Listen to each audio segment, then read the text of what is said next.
7-year-old Tommy sat in his usual spot at the back of the music classroom, tapping his fingers against the wooden desk.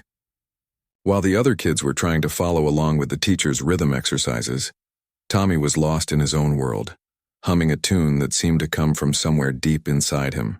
His fingers moved like they were dancing on an invisible piano, creating melodies that only he could hear.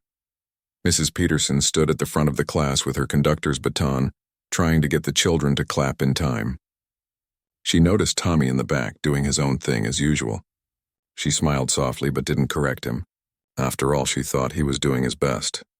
Tommy had Down syndrome, and most of the teachers at Riverside Elementary had learned to adjust their expectations.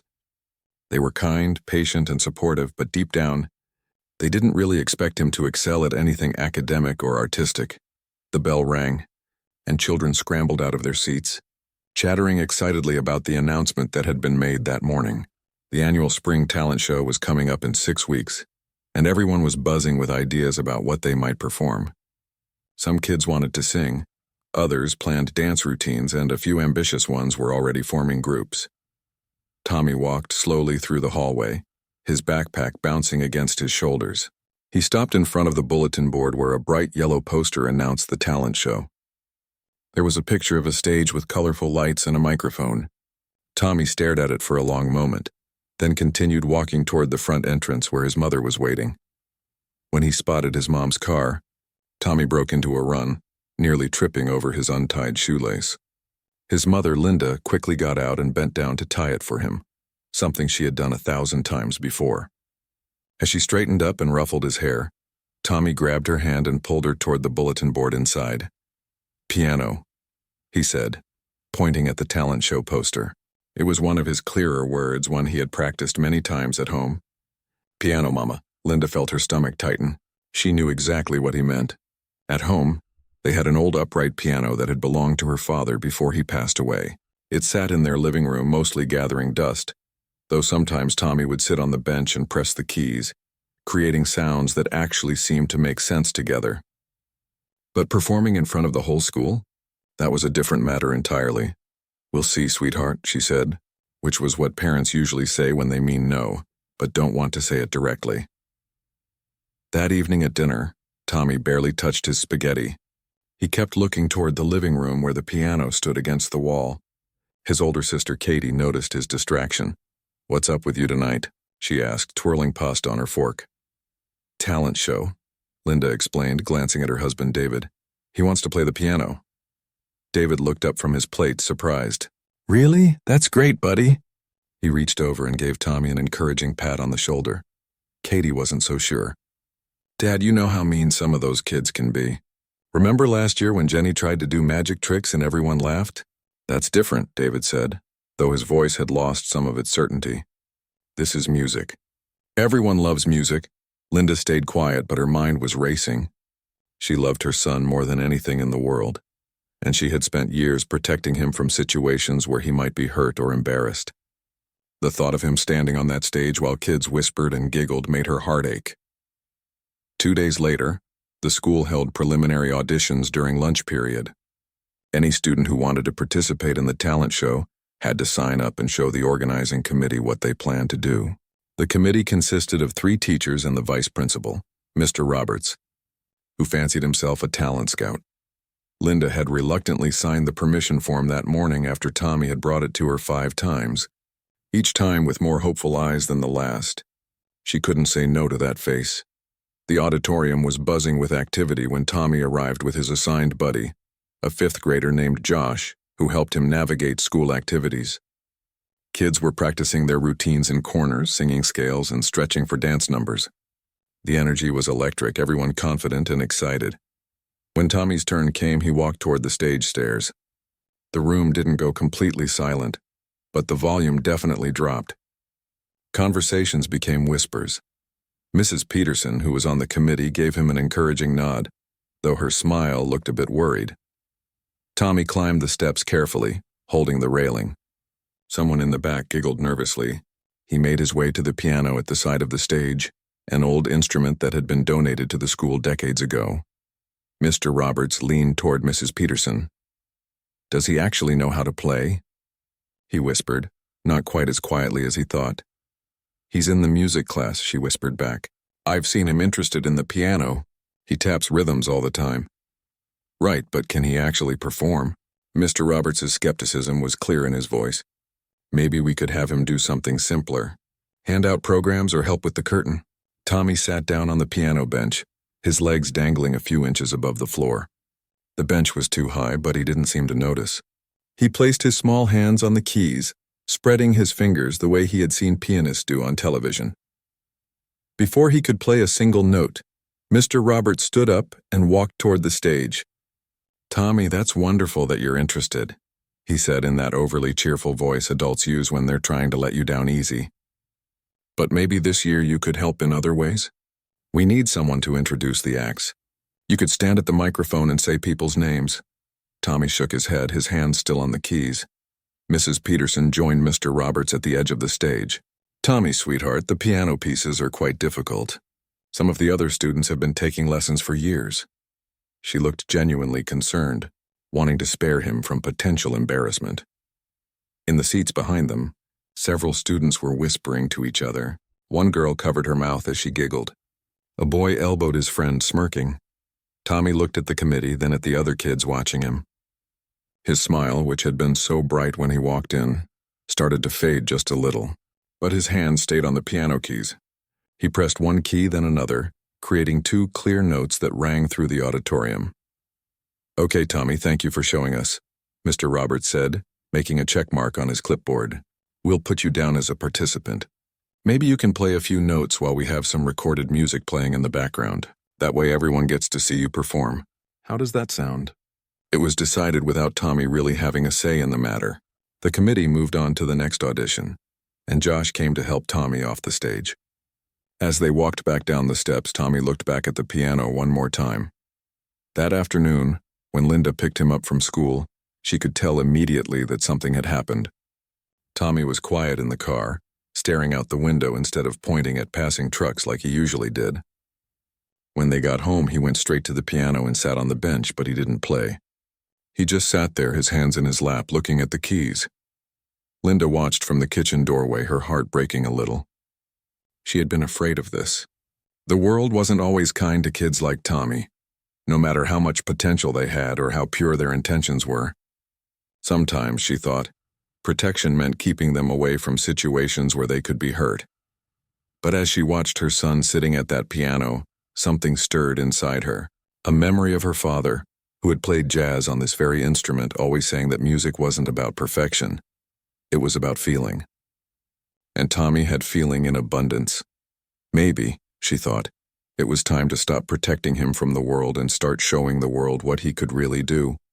But how? That was the question that kept her awake that night, long after Tommy had gone to bed, still humming that mysterious melody that seemed to live inside him. Linda couldn't sleep that night. She kept thinking about Tommy sitting at the piano, that defeated look on his face when he came home from school. Around midnight, she got up and went downstairs, making herself a cup of tea. The house was quiet except for the old clock ticking in the hallway.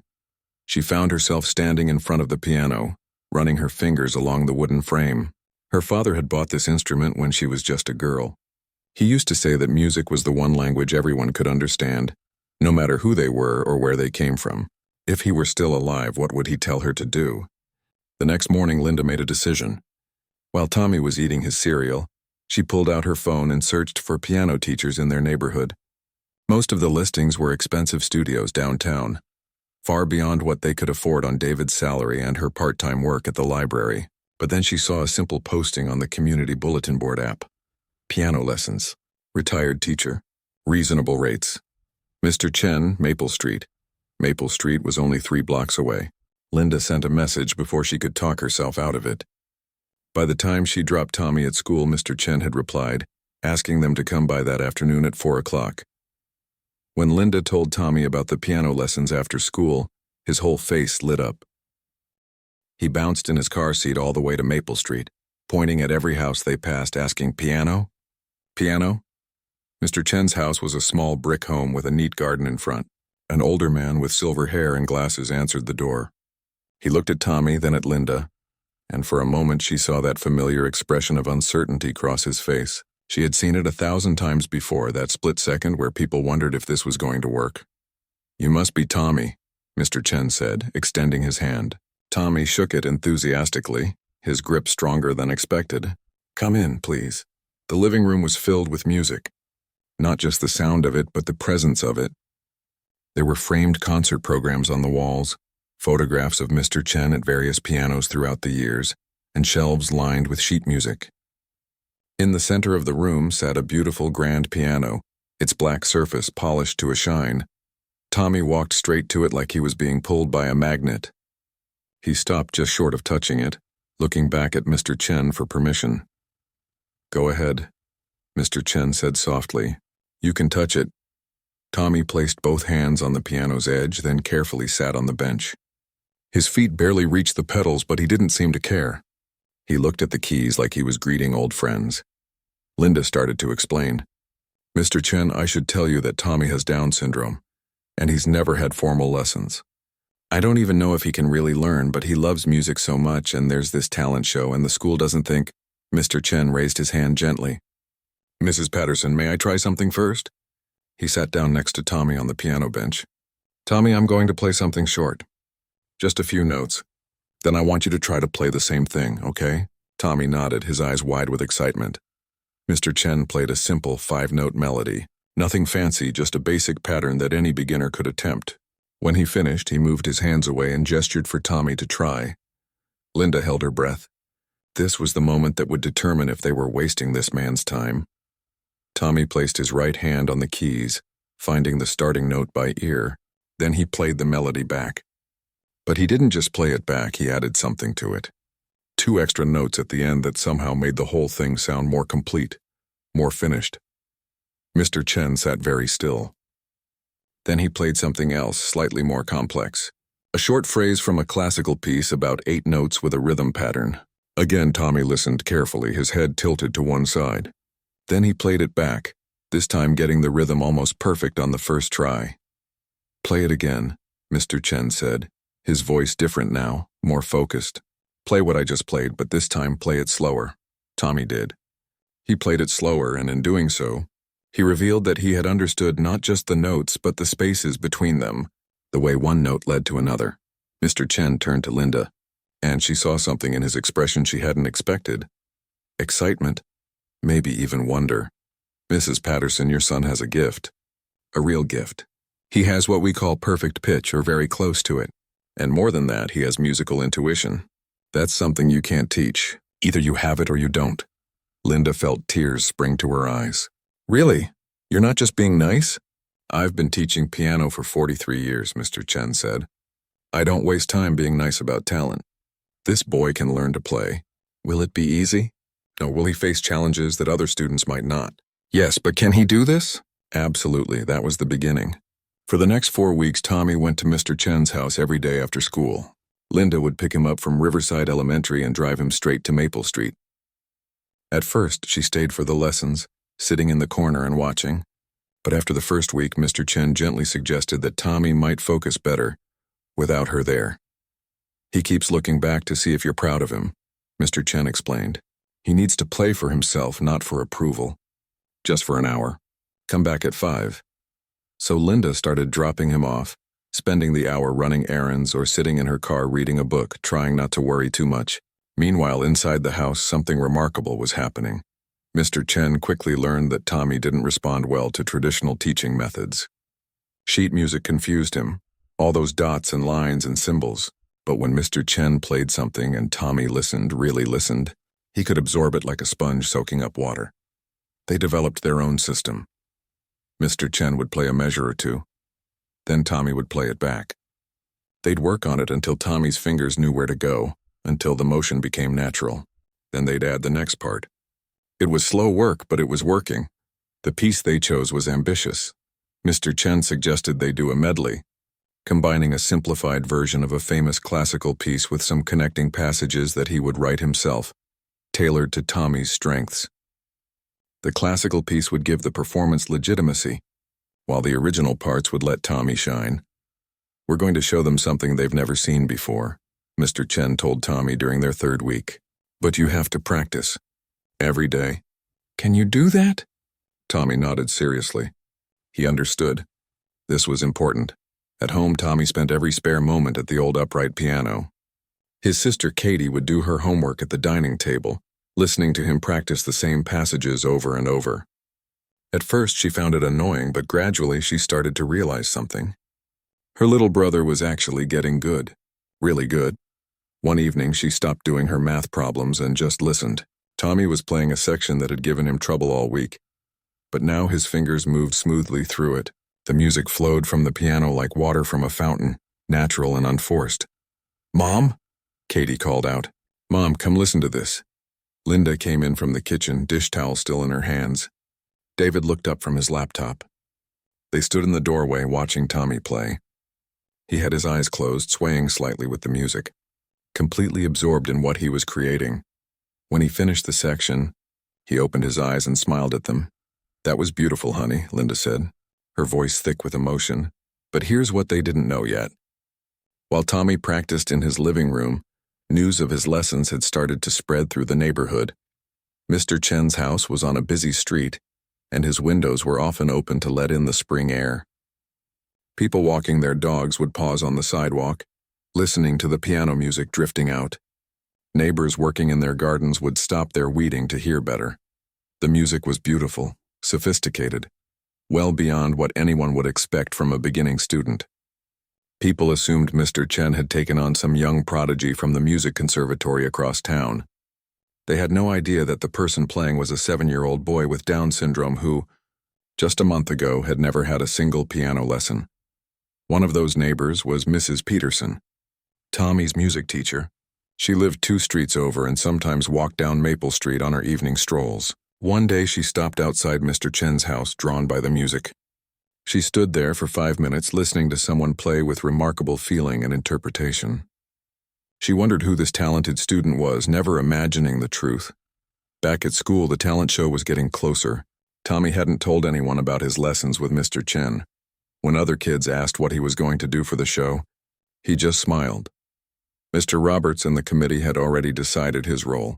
He would walk on stage, press a few keys on the piano while a recording played in the background, take a bow, and walk off. Simple, safe, manageable. They had no idea what was really coming. The secret didn't last as long as Linda had hoped. It was Katie who accidentally spilled it, though she didn't mean to cause trouble. It happened during lunch period at school, about 2 weeks before the talent show. Katie was sitting with her friends in the cafeteria, half listening to them gossip about who was performing what in the upcoming show. One girl was complaining about how much her dance routine was costing her parents in costume money. "At least you have a real act," another girl said. "Did you hear they're letting that special ed kid do something? They're just going to let him press some piano keys while the recording plays. It's kinda sad, honestly." Katie's fork stopped halfway to her mouth. She felt her face getting hot. "His name is Tommy, he's my brother. And he's not just pressing keys." The table went quiet. Everyone turned to look at Katie. "What do you mean?" one of her friends asked carefully. Katie knew she probably shouldn't say anything, but the words came tumbling out before she could stop them. "He's been taking real piano lessons. Every day after school. And he's actually really good. Like really, really good." The girl who had been complaining about her dance routine laughed. "Come on, Katie, that's sweet that you support your brother, but be realistic." "I am being realistic," Katie said, her voice rising. "You haven't heard him play? None of you have. He's been working with this teacher, Mr. Chen, and he's learning this whole complicated piece. When he plays it at home, sometimes I just stop and listen because it's actually beautiful." More kids were listening now, leaning in from nearby tables. The story was too interesting not to eavesdrop on. "Katie, your brother has Down syndrome, right?" someone asked, not unkindly, just stating a fact. "So what? That doesn't mean he can't play piano. That doesn't mean he can't be talented at something." By the end of the day, half the school had heard some version of the story. Most kids were skeptical. A few were curious. Some were already planning to record it on their phones, expecting either a disaster or some kind of joke. When Katie got home that afternoon, she felt guilty. She found her mom in the kitchen and confessed what she'd said. Linda listened, her expression unreadable, I'm sorry, Mom, I know we weren't supposed to tell anyone, but they were being so mean and Linda pulled her into a hug. It's okay, honey. Maybe it's better this way. Let them talk. Let them doubt. Tommy knows what he can do. That's what matters, but Linda was more worried than she let on. That evening, after Tommy was in bed, she called Mr. Chen and told him what had happened. The word is out, she said. Kids at school are talking about it. Now there's going to be all this pressure and expectation. What if he gets nervous? What if he freezes up there? Mr. Chen was quiet for a moment. Mrs. Patterson, may I tell you something? In all my years of teaching, I've learned that there are two types of performers. There are those who play for the audience, who need the applause and the approval. And then there are those who play for the music itself. Tommy is the second type. When he sits at the piano, he doesn't see people watching him. He just hears the music and follows it. That's his gift. But what if the other kids laugh? What if they're mean? Then they'll look very foolish when he plays beautifully anyway, Mr. Chen said simply. Trust him, Mrs. Patterson. Trust the work we've done. The next day at school, something unexpected happened. Tommy was at his locker before class when 3 8th graders approached him. One of them was Ryan, a tall boy who played guitar in the school band. Hey, Tommy, Ryan said, kneeling down to Tommy's eye level. I heard you're learning piano. That's really cool, man. Tommy looked up, surprised. People didn't usually come talk to him like this, especially not the older kids. Piano, Tommy said, nodding enthusiastically. I play piano. That's awesome. What song are you learning? Tommy tried to explain, but the words got tangled up. He hummed a few bars of his piece instead, his hands moving in the air like he was playing invisible keys. Ryan's eyes widened. Dude, is that Beethoven? That's sick. I can't wait to hear you play it for real. After the 8th graders left, Tommy stood at his locker feeling something new. Pride, maybe. Or confidence. People were interested. People were actually excited to hear him play, but not everyone was supportive. In the teacher's lounge that afternoon, Mr. Roberts was expressing his concerns to Mrs. Peterson and the other committee members. I'm hearing all these rumors about this boy supposedly being some kind of piano prodigy now, he said, shaking his head. I think we need to manage expectations here.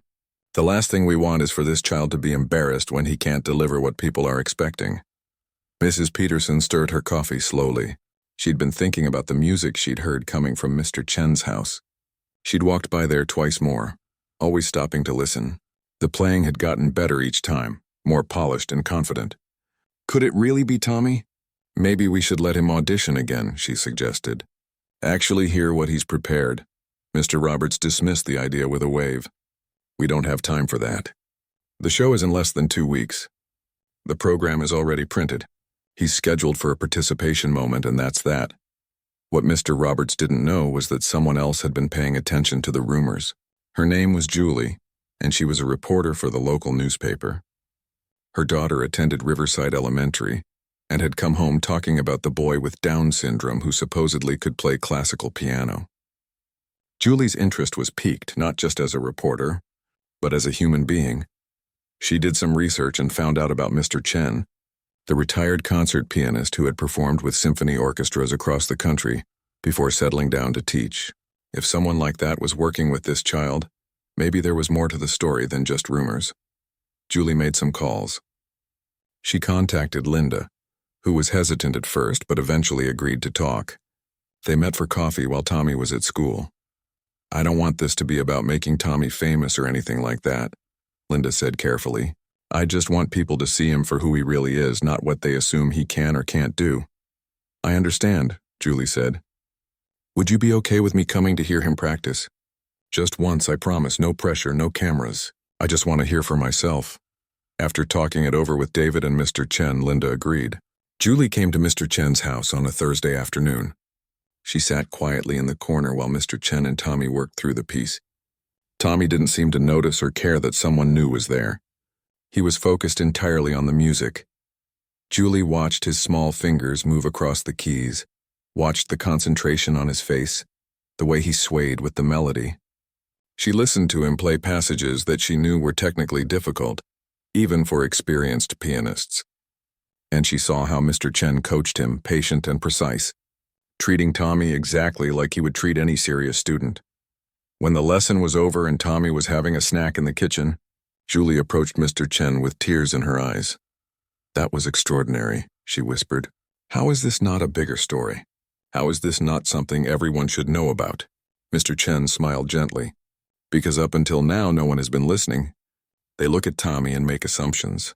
They see Down syndrome and think limitation instead of possibility. But music doesn't care about any of that. Music just asks, can you feel it? Can you express it? And Tommy can do both."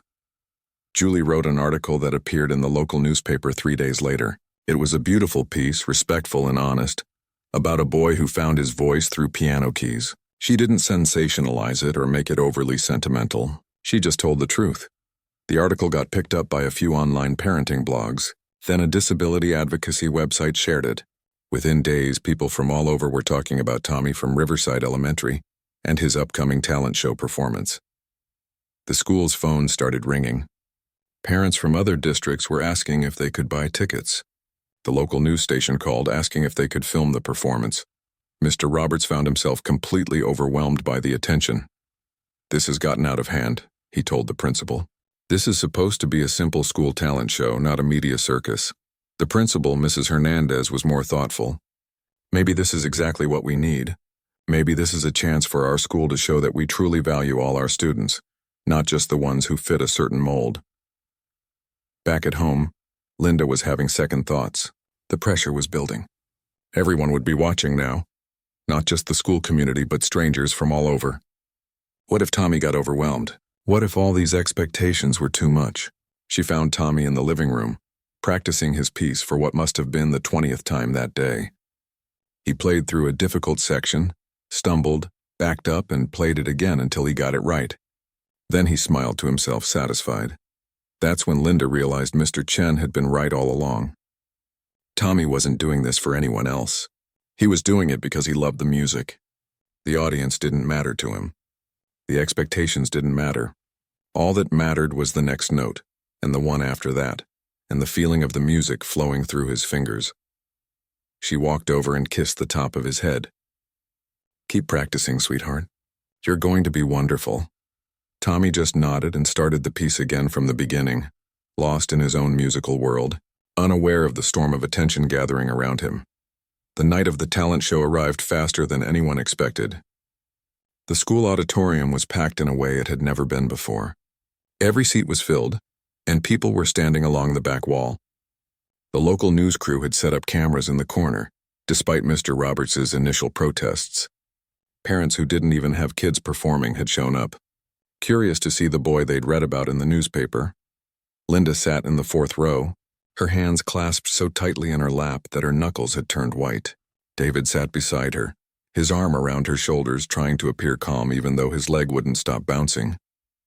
Katie was on Linda's other side, chewing on her thumbnail, something she only did when she was really nervous. Mr. Chen had bought a ticket and was sitting a few rows back. He had dressed in a suit for the occasion, the same one he used to wear for his own concerts years ago. He caught Linda's eye and gave her a reassuring nod. The show started with a group of fifth graders doing a dance routine to a popular song. They were good, energetic, and coordinated. The audience clapped enthusiastically. Then came a girl singing a ballad, her voice sweet and clear. More applause.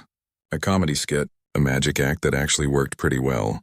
Each performance got its share of cheers and encouragement. Tommy was scheduled for the middle of the program, right after intermission. The organizers had thought this was a good spot, giving people a breather before the more serious acts in the second half. They still hadn't quite understood what was about to happen. During intermission, Linda went backstage to check on Tommy. She found him sitting on a folding chair, humming quietly to himself, his fingers moving through the motions of his piece on his lap. He didn't look nervous at all. In fact, he looked happier than she'd seen him in weeks. "How are you feeling, baby?" she asked, kneeling down in front of him. "Good. Mama piano soon." He smiled that big, genuine smile that always melted her heart. "Remember, even if something goes wrong, even if you make a mistake, Daddy and I are so proud of you. Mr. Chen is proud of you. Katie is proud of you." Tommy nodded, but she could tell he wasn't really worried about any of that. He was just excited to play. Mrs. Peterson came rushing over, clipboard in hand. "Tommy, you ready?" You remember the plan, right? You'll walk out, sit at the piano, and he's going to play his piece, Linda interrupted firmly. His full piece. The one he's been working on. Mrs. Peterson looked flustered. But Mr. Roberts said we were going to use the recording and Tommy would just... No recording, Linda said. Tommy plays or Tommy doesn't go on at all. For a moment, Mrs. Peterson looked like she might argue. Then she glanced at Tommy, sitting there so calm and ready, and something in her expression changed. She had walked by Mr. Chen's house. She had heard that music. Maybe, just maybe, she was starting to believe. Okay, she said quietly. No recording. He plays. The lights dimmed as the second half of the show began. A boy did yo-yo tricks. 2 girls sang a duet. The audience was getting a little restless now, checking their phones, whispering to each other. They were waiting for the moment they'd come to see. Then Mrs. Peterson walked onto the stage with a microphone. Our next performer is Tommy Patterson, who will be playing an original piano arrangement for us tonight. The whispering stopped. The room went quiet, but it wasn't a comfortable quiet. It was the kind of quiet that happens when people don't know what to expect and are preparing themselves for anything. Tommy walked out from the wings. He was wearing his best clothes, a button-up shirt that Linda had ironed 3 times and the dress pants he'd worn to his cousin's wedding last year. He walked carefully across the stage, and yes, his gait was a little different, a little slower than other kids. Some people in the audience shifted in their seats. When Tommy reached the piano, he stopped and looked out at the crowd. The stage lights were bright, making it hard to see individual faces, but he could feel all those eyes on him. For just a second, the smallest flicker of uncertainty crossed his face. Then he saw his family. Even through the lights, he could make out his mom in the 4th row, and that was enough. He sat down on the piano bench, and Mr. Chen had been right about one thing. Once Tommy's hands touched those keys, the rest of the world disappeared. He adjusted the bench height just like Mr. Chen had taught him. He placed his feet flat on the floor. He took one breath the way they'd practiced. Then his hands found their starting position on the keys. The first notes rang out into the auditorium, clear and precise. It was the opening of the Beethoven piece, the famous one that almost everyone recognized, but Tommy played it differently than the standard version, with slight variations that made it fresh, that made it his own. The murmuring stopped completely. A woman in the back had been whispering to her husband, and her words died mid-sentence. Mr. Roberts, who had been standing by the exit door, froze in place. Tommy's fingers moved across the keys with growing confidence. He played through the first section, the melody flowing naturally from his hands. There were no mistakes, no hesitations. Each note led to the next with purpose and feeling. Then came the transition to the original section that Mr. Chen had composed. This was the part that showcased Tommy's real talent, his ability to feel the music and express it. The melody shifted from the classical structure into something more modern, more personal. It was still connected to the Beethoven, but it was also completely Tommy. In the audience, people had stopped fidgeting. They had stopped checking their phones. They were just listening, really listening, many of them for the first time understanding what music could sound like when it came from somewhere deep and true. Katie felt tears running down her face and didn't bother to wipe them away. She watched her little brother up there on that stage. The same kid she helped tie his shoes most mornings. The same kid who sometimes needed her to explain things 3 or 4 times before he understood. But right now, he was teaching everyone else something important. Linda couldn't see very well through her own tears. David had given up trying to look composed and was crying openly, his hand covering his mouth. Mr. Chen sat perfectly still, but inside his chest, his heart was soaring. In 43 years of teaching, this was the moment he'd been working toward. Not the technical perfection, not the flawless execution, but this. A student finding their voice and sharing it with courage and joy. The piece built toward its climax. Tommy's hands moving faster now, both hands working together in a complex pattern that he'd struggled with for days before finally mastering. The music swelled, filling every corner of the auditorium. It wasn't just notes anymore. It was emotion, pure and unfiltered. Then just as the piece was reaching its peak, something unexpected happened. Tommy hit a wrong note. It was obvious, a clear mistake that broke the pattern he'd been building. Several people in the audience gasped softly. Linda's hand flew to her mouth. Up on stage, Tommy's hands paused, hovering over the keys. For one terrible second, everyone thought he might stop, might break down, might run off the stage. But then something beautiful happened. Tommy smiled, just a little, like he'd had a conversation with the piano and they'd agreed to try something different. He backed up 4 measures and played that section again, this time hitting all the right notes. But he didn't just fix the mistake, he played it with even more feeling than before, as if the error had reminded him why he loved this music in the first place. The audience released a collective breath they didn't know they'd been holding. Tommy continued through the final section, bringing the piece back around to echo the Beethoven opening, but changed now, transformed by the journey through the middle section. His fingers slowed as he approached the final phrases, drawing out the last notes, letting them ring through the space. The last note faded into silence. Tommy lifted his hands from the keys and placed them in his lap, just like Mr. Chen had taught him. He sat very still for a moment, his eyes closed like he was saying goodbye to the music. Then he opened his eyes and stood up to face the audience. Nobody moved. The silence stretched out for what felt like forever, but was probably only 2 or 3 seconds. Tommy stood there on the stage, blinking in the bright lights, waiting. Then someone in the back row stood up. Then another person. Then another. Within 5 seconds, the entire auditorium was on its feet. The applause started as a rumble and built into something that sounded like thunder, rolling through the room in waves. People weren't just clapping politely. They were cheering. Actually cheering, the way you cheer at a concert when something has moved you so deeply that regular applause isn't enough. Some people had their hands raised over their heads. Others were whistling. The news camera was catching every second. Tommy smiled, confused but happy. He did a little bow, lost his balance slightly, caught himself, and that just made people cheer louder because it was so completely him. Capable of creating this incredible music and still just a 7-year-old kid trying to figure out how to bow properly, Mrs. Peterson ran onto the stage, tears streaming down her face. She had been wrong. They had all been wrong. Behind her came Mr. Roberts, looking stunned, all his certainty and skepticism washed away by what he'd just witnessed. But then something else happened that nobody expected. Linda broke free from David and ran toward the stage. Katie followed her, and then Mr. Chen, moving faster than anyone had seen him move in years, made his way down the aisle. The 3 of them climbed onto the stage, and Linda swept Tommy into her arms, holding him so tight he squeaked a little. Katie wrapped her arms around both of them.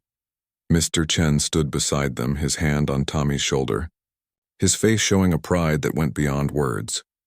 The standing ovation continued for almost 5 full minutes, longer than any of the other performances combined. People in the audience were hugging each other, even strangers. Something had shifted in that room, some understanding about what was possible, about what they'd almost missed because of their own assumptions. The days following the talent show felt like a dream that Linda kept expecting to wake up from. Tommy's performance had been recorded by at least a dozen phones, and by the next morning the videos were everywhere. One parent had uploaded it to social media with the caption, "This is what courage looks like," and it spread faster than anyone could have imagined. By Monday, the video had been viewed over 1 million times. By Wednesday, it was closer to 5 million. Comments poured in from all over the world in languages Linda couldn't even read. Parents of children with disabilities shared the video with tears in their eyes, saying they'd needed to see this. Music teachers shared it with their students as an example of what passion looked like. People who had nothing to do with music or disability shared it simply because it had moved them. The local news segment about Tommy got picked up by national networks. Suddenly, Linda was getting calls from morning talk shows asking if Tommy would perform on television. A record label reached out wanting to discuss opportunities. A documentary filmmaker called, pitching a story about Tommy's journey. It was overwhelming. It was exciting. And it was, if Linda was being honest, a little scary. She and David spent several long evenings talking about what to do next. They sat at the kitchen table after Tommy had gone to bed. Lists of opportunities spread out in front of them, trying to make sense of it all. "People want to see him play at the Community Arts Center next month," David said, reading from an email. "They're offering to pay him. Actual money." Linda rubbed her temples. "And this one is from a YouTube channel that does features on talented kids. They want to do a whole series following Tommy's progress." What does Mr. Chen think? That was the question that mattered most. They'd asked Mr. Chen to come over that Friday evening to help them sort through everything. He arrived with a folder of his own notes and sat down at their kitchen table with a cup of tea. "Here's what I think," Mr. Chen said carefully. "Tommy has a gift, and that gift has brought him joy. The question you need to ask is whether these opportunities will continue to bring him joy, or whether they'll turn his gift into a job." Linda nodded slowly. "I don't want him to feel pressured. I don't want this to stop being fun for him." "Then you need to protect that," Mr. Chen said. "You say yes to the things that feel right, that keep the music at the center. You say no to everything else, no matter how exciting it sounds or how much money they offer." Over the next few weeks, they started saying no to a lot of things. No to the talk shows that wanted Tommy to perform at 6 in the morning. No to the record deal that came with too many strings attached. No to the documentary that wanted to film Tommy during his private lessons with Mr. Chen. But they said yes to some things too. They said yes to a performance at the community center, a small evening concert where Tommy could play in a relaxed setting. They said yes when the local music school offered Tommy a scholarship for continued lessons. They said yes when a disability rights organization asked if they could share Tommy's story as part of their awareness campaign. The community center performance was scheduled for a Friday evening in late May. Unlike the talent show, this wasn't a surprise. People knew what Tommy could do now. The small auditorium, which held about 200 people, sold out in less than an hour. They had to add a second show the next afternoon to accommodate everyone who wanted tickets. Tommy practiced his original piece, but Mr. Chen also taught him 2 new, shorter pieces. "An audience should always get more than they expect," Mr. Chen explained. "You give them what they came for, and then you give them something extra." The night of the first performance, Tommy wasn't nervous at all. If anything, he was excited. He'd been asking, "Concert today?" every morning for a week, counting down the days on the calendar Katie had made for him. Backstage, Linda helped him with his bow tie, a proper one this time, not the clip-on he'd worn to the talent show. He looked older somehow, more confident. Still very much a little boy, but a little boy who had discovered something important about himself. "You remember what Mr. Chen said?" Linda asked, smoothing down his collar. "Play for the music, not for the people." "Music," Tommy repeated, nodding seriously. "Play for the music." The performance went beautifully. Tommy played his original piece first, the one everyone had seen in the videos, and the audience responded with enthusiastic applause. But then he surprised them with the 2 new pieces, showing that his talent wasn't just a one-time thing. He was a real musician, continuing to grow and learn. After the concert, there was a small reception in the lobby. People wanted to meet Tommy, to shake his hand, to tell him how much his music had meant to them. Linda and David kept close, making sure he didn't get overwhelmed. One woman approached with tears in her eyes. She was holding the hand of a young boy, maybe 5 years old, who also had Down syndrome. "I had to bring my son to see this," she said to Linda. "I needed him to see someone like him doing something amazing. I needed to see it too, honestly. Sometimes the doctors and the therapists, they focus so much on what our kids can't do, that we forget to look for what they can do." Linda felt her own eyes watering. "I know exactly what you mean." The little boy was staring up at Tommy with wide eyes. Tommy noticed and knelt down to his level. He didn't say much, just "Hi" and "Piano is fun," but the little boy smiled the biggest smile, and his mother had to turn away to compose herself. There were dozens of moments like that over the next few months. Letters arrived at their house from parents, teachers, and kids with disabilities. They all said versions of the same thing. "Thank you for showing us what's possible. Thank you for not giving up. Thank you for believing." But perhaps the most important change happened at Riverside Elementary itself. Mr. Roberts called a staff meeting 3 weeks after the talent show. He stood in front of the teachers and said something that couldn't have been easy for him to say. "I made assumptions about Tommy Patterson. I saw his diagnosis before I saw his potential. And I almost prevented all of you and all of our students from witnessing something remarkable. We need to do better. We need to look at every single student and ask ourselves, what might we be missing?" The school started a new program that fall, working with specialists to identify hidden talents in students who might be overlooked. They brought in music therapists, art teachers, and other professionals to work with kids who learned differently. It wasn't perfect, and it didn't solve everything, but it was a start. Mrs. Peterson became one of the program's biggest advocates. She completely redesigned her music class to be more inclusive, finding ways for every student to participate and excel. She never forgot the lesson Tommy had taught her. That talent shows up in unexpected places, and a good teacher's job is to recognize it, not to decide who deserves a chance. Tommy continued his lessons with Mr. Chen twice a week. They worked on new pieces, some classical, some modern, some that Mr. Chen composed specifically for Tommy's style. Tommy performed occasionally at the community center, at school events, and once at a benefit concert for disability services. But here's what was most important. Tommy still loved playing the piano.